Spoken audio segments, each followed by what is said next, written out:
So the war has begun, and as with anything, you need plans, but you want to place faith in your leadership.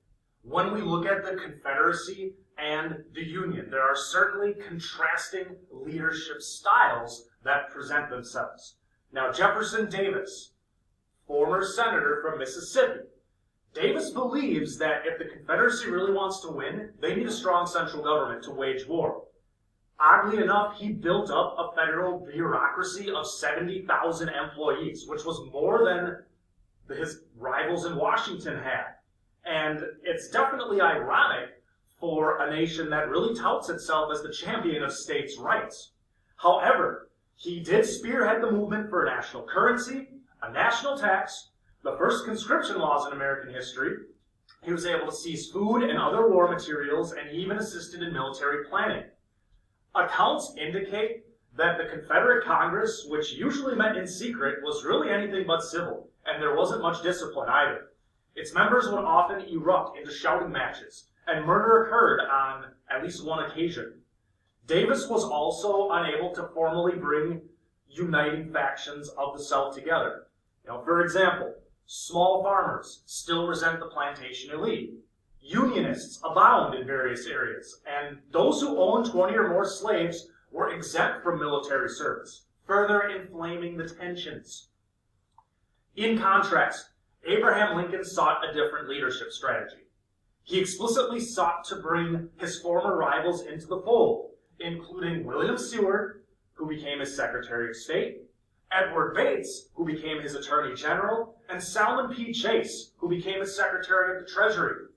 He was even able to take men seen as kind of rough around the edges, recognize their strengths, and turn them into formidable allies and employees, like Edwin Stanton, who would become his Secretary of War.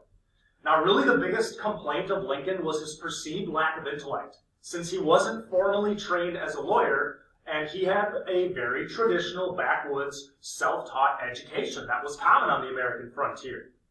But he was great at telling stories, and he had a self-deprecating nature, so he eventually won the approval of the people, as well as his former political adversaries.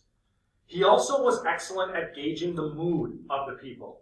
For example, he did not act on emancipation until he was certain that it was the right time and the nation would approve. So he was a very astute politician who knew how to read a room. You contrast the leadership along with how to win. From the outset, Confederate leaders frequently made analogies to the American Revolution and how the ill-equipped and outmanned colonials held off the mighty British Empire. They saw a lot of parallels between the two. Now, the woody, hilly terrain of the South, along with the barriers of the mountains and rivers that were difficult to ford, really made for an ideal defensive strategy. But they decided that they would officially defend when necessary and attack selectively. Additionally, maintaining a working government would advance the projection that they remained an independent nation, and they would use this as a tool when they tried to get England and France to diplomatically recognize and provide aid to them. Since Washington, D.C. was only about 100 miles from Richmond, but also a southern city, there was a feeling that if circumstances permitted, the Confederates could capture the city and force the Lincoln administration to the bargaining table.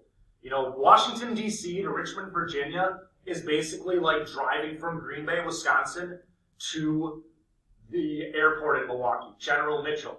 So you go from Austin Straubel Airport in Green Bay to General Mitchell Airport in Milwaukee, same distance as D.C. and Richmond, not all that far.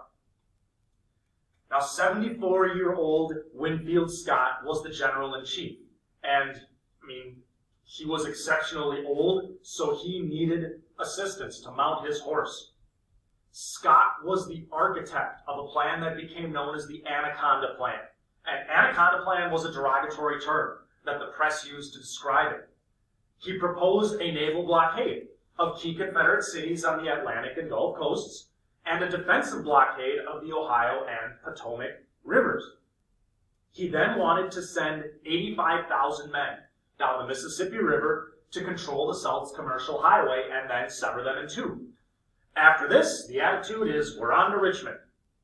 Now, Lincoln had wanted a more offensive strategy, but this plan is designed to squeeze the Confederacy to death rather than decisively defeat them. Now, Lincoln also had to contend with the reality that even though the majority of the 16,000 regulars that the Army had in 1861, the majority of them will stay with the Union, fully 1/3 of the officer corps defected to the Confederacy. And since there was no pension system in the Army officers usually served until death. So the officers are exceptionally old.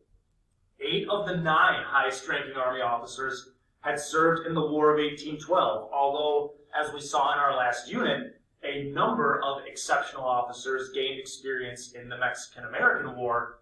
That's going to come in handy for each side as the war progresses.